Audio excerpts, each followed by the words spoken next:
Welcome to the Porn Reboot podcast, where you get practical tips to gaining control over your porn or sex addiction. We help ambitious men end their out-of-control sexual behavior with pornography, sex, and masturbation so that you can maximize your life, perform at your potential, and remain in control in the driver's seat, which is where you have to be in order to gain or maintain the success you want in life. I'm your host, J.K. Emezi, certified sex and porn addiction recovery coach. Welcome to the episode. This episode is for the men who have been trying to quit pornography for over a decade.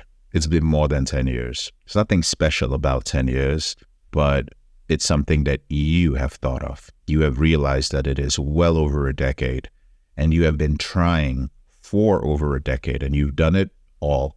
You've tried medication to maybe deal with whatever you feel is the underlying issue. You may have worked with a therapist, tried different coaching groups and courses, tried mindset hacks, discipline, biochemical hacks, cold showers, distracting yourself, meditation. You've done it all, and you're now at a place where you may feel hopeless, you may feel jaded, you may have just accepted that you are a porn addict. If you are in that situation, then this episode is for you.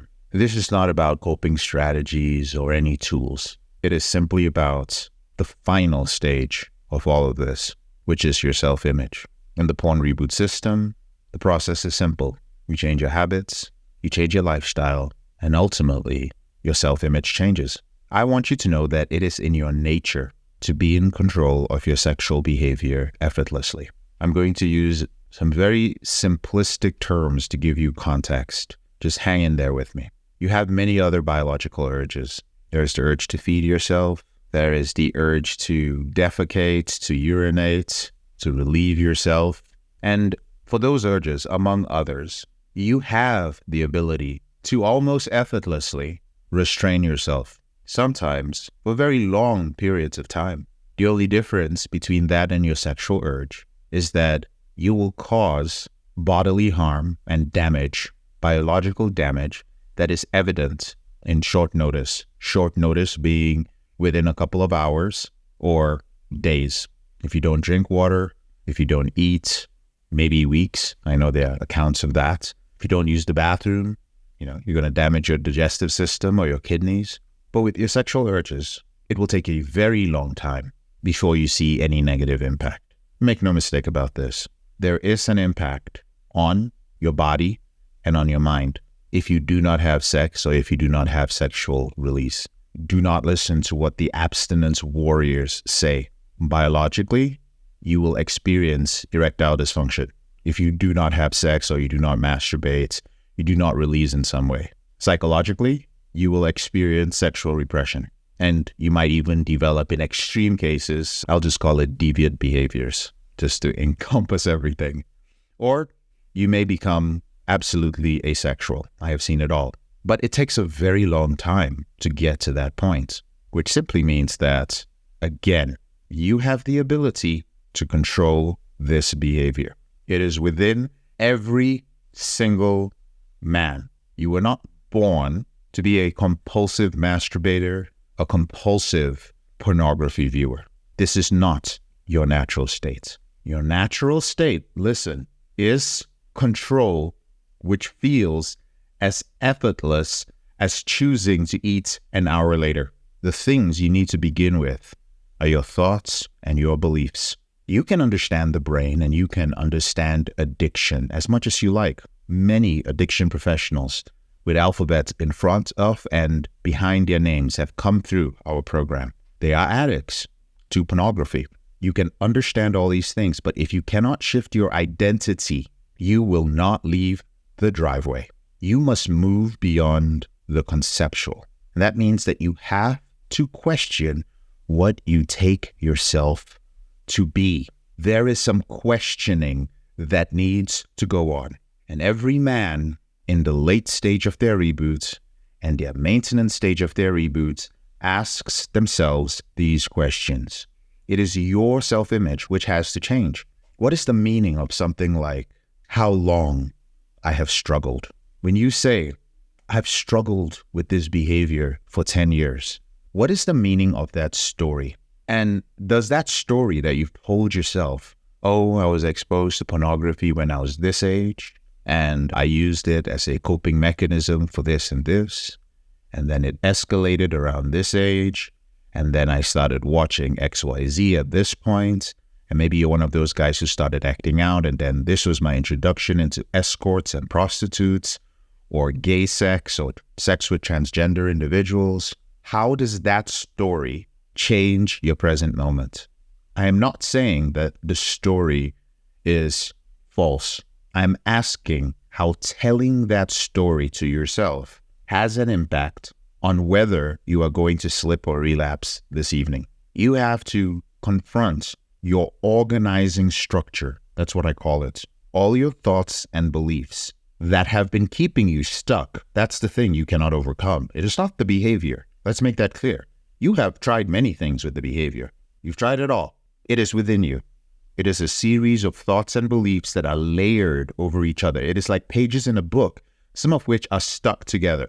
Your organizing structure is made up of ideas you picked up from science, from a therapist, from your religion, Christianity, Islam, Hinduism, whatever it may be, pop culture, what people told you. All of these things are holding on to an identity. And every time you try to end your behavior, you get to a certain point and you loop back to who I am, this story you're telling yourself. Like, I'm a person who struggled. I'm a person who has weak willpower. I'm a person who has a very powerful sexual urge. There is a story, and that is what keeps you from rebooting. It doesn't matter what system you use. You will get to a certain point, and it's like magic. You're wondering, like, why is it that I always slip and relapse? Why? It doesn't matter what I pay for. It doesn't matter what I invest in. It doesn't matter. Why do I say fuck it and just go back to the beginning? Fuck it comes from that loop. When you say fuck it, it means you've gotten to a point which you don't see in that moment is that there's like a fucking U-turn that happens.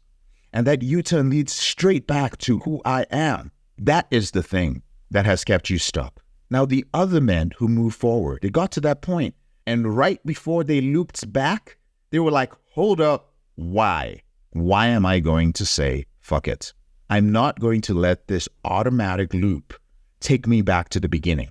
And they stopped there, and then they stopped there again. For some of them, their entire reboot process was about stopping at that point. When you go through a program that does not allow you to go to that point, that says, don't even go there, prevent yourself, do all these things, never experience a slip or a relapse. They never give you the opportunity to examine your process of looping back to who you are. They never give you the opportunity to question who you are. They tell you who you should be. They tell you this is the self-image you should have. This is what it takes. But you are not a robot. You did not grow up in the same household with them. You didn't watch the same TV shows. You are not exposed to the same religious ideology, even if it is the same religion. You didn't go to the same church, didn't have the same people in your ear. You did not have the same sexual fantasies as they did. Who you are is individual. Soon you will come to find out a few things about yourself. When you start observing yourself before you look back, you will come to find out that you're not the person who needs a morning routine. You're not the person who needs therapy. You're not the person who has to be in a relationship. You're not even the person who has to work out every day. Because if you keep thinking about that one thing that you don't have or you don't do, then you are limiting yourself to a very narrow niche. Those of you who are within our program, who are listening to this and feel that you're looping back in spite of everything you have access to, this is likely what you are doing. You are telling yourself something. I need to do XYZ. And if I don't do it, I will not reboot. I will not be free of this behavior. You see, your habit pattern is creating new stories. You're not even aware that you joined the program, and within the program, you reinforced a certain story about yourself. You don't do the morning routine, and so you attach your old story that was outside of this program as I am not a disciplined person, using that as an example. You are an expert at bringing in that identity to the present moment and the work you're doing. You are filtering out so much of reality and so many possibilities when you tell yourself that you are missing one thing in your reboot. Even if you are telling yourself that I need Jesus, you are still filtering out many things. There are so many other possibilities. And a God that created this universe, if you believe in that, would provide you with multiple possibilities within his creation to find a way. People say, without getting too philosophical about it, that we were created in the image of God. Yet, you will limit yourself to one niche. When your God, and again, I'm not discounting God or anything like that. I believe in God. I'm speaking to you. Your God is boundless, has an example in everything, in an interaction with another human being, in a touch, in a sunrise, in a beautiful field, in a body of water. But no, for you, it's just one thing. I don't have this one thing. This one thing, if I don't have this, then I'm going to keep slipping and relapsing. Here's a belief exercise for you before I get too deep into this. Let's say you have a belief that all I want to do is to quit pornography. All I want to do is be free of this behavior. All I want to do is just, I want it out of my life. Now, I'm not saying that's the only thing you want in life. I'm saying when you think of your sexual behavior, or when you think of the one thing in your life that you haven't been able to gain control of, it comes straight back to this. I want you to sit down and ask yourself this. What is it that I get out of that belief? I'll say it again. Pull out your belief, whatever it is. I'm giving you an example today. The example is the belief of all I want to do is to quit pornography. Or it may be a belief that if I do not quit pornography, I will never be happy. If I do not quit pornography, my wife will leave me and I will never have another partner. If I do not quit pornography, I will end up doing something very bad. If I do not quit pornography, I will be forever depressed. I will be forever struggling with anxiety. Write it out. I don't care what your belief is. Just write it out. Then ask yourself, what do I get out of that belief? And you are not going to answer this question within the hour. I want you to come back to it again and again for the next few days. If you sit down and you allow your purely intellectual mind to figure this out, it's not going to happen. Whenever I talk to men in their early or middle stage of their reboots, and I ask them a question like this, before I finished asking it, I can see their eyes looking up as they begin to start thinking of how to answer the question. But that is not how you answer questions when one is changing their self-image. You can ask very pointed questions when you are changing your habits, when you are changing your lifestyle. Gets a little wider there. But the moment it comes to self-image, it is personal. And you have to sit and feel out the question, what do I get out of that belief? When you question yourself, brother, you will come to see that there is a part of you which doesn't want to give up pornography. Maybe the answer that comes up is, I avoid fear. What do I get out of that belief? It helps me avoid fear. It gives me safety. It makes me feel less anxious. It gives me certainty. It makes me feel less lonely. Then the second thing I want you to ask yourself is, once you have that first answer, is this really true? So for instance, if you say that you are not free, you're like, well, what do I get out of this belief, whatever it may be? Ask yourself that. How do I know that I am truly not safe? How do I know that I am not free? Keep asking yourself, is this really true? Then finally, ask yourself this. Why do I think that I am so sure that I am not free, or I am not in control, or I am not safe? I want you to understand that ultimately, you cannot fail at being free of your compulsive sexual behavior. Why? Because you are already free. But you can fail at something. What you can fail at is letting go of your thoughts associated with that behavior. You can get really good at not letting go. I want to repeat this last part because this is where some of you may lose me. When I say that you cannot fail at being free of your out of control behavior because you are already free, listen or observe rather your mind and what it does. Does it say something like, wait a minute, that's a huge contradiction to everything that I've learned about this behavior? That's in direct contradiction to this. Don't worry about any of those things. Like, something will come up for some of you.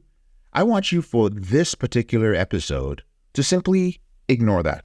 This conversation that I'm having with you right now is something I reserve for men who are in the late and maintenance stage. I've decided to share it here because there's a possibility that there are some men who are in the late or maintenance stage who have never been a part of our program. There are some men who were already there, but because you didn't have the right guidance, you didn't have a coach to speak to you, you hadn't spoken to somebody who had seen the movie before, you sadly got to the late stage of your reboot, experienced a relapse, and then you loop back. But in reality, you were so close. You were so close, not to freedom, you were so close to letting go of every thought associated with this. And my hope is that you will realize that you're not starting from the beginning. You will realize that all those years of work you put in prepared you for the moments to actually hear this. That is my purpose of this episode. The thing you can fail at is letting go of the thoughts associated with the behavior. That is what happens at the level of self-image. Now, when you start doing this sort of inquiry into the way you think, when you start questioning, like, what do you get out of a belief? And is that belief really true? And why do I think that? Why am I so sure about that? Strong emotions are going to come up, and there might be an instinct to run away. Some thoughts may come up, such as, this is too hard, this is fucking stupid, this is useless. Trust me on this. Those who are ready will do it. Those who aren't will just kind of ignore it and go like, yeah, whatever. I'm going to keep searching for some magic pill. Go ahead and do what you need to do.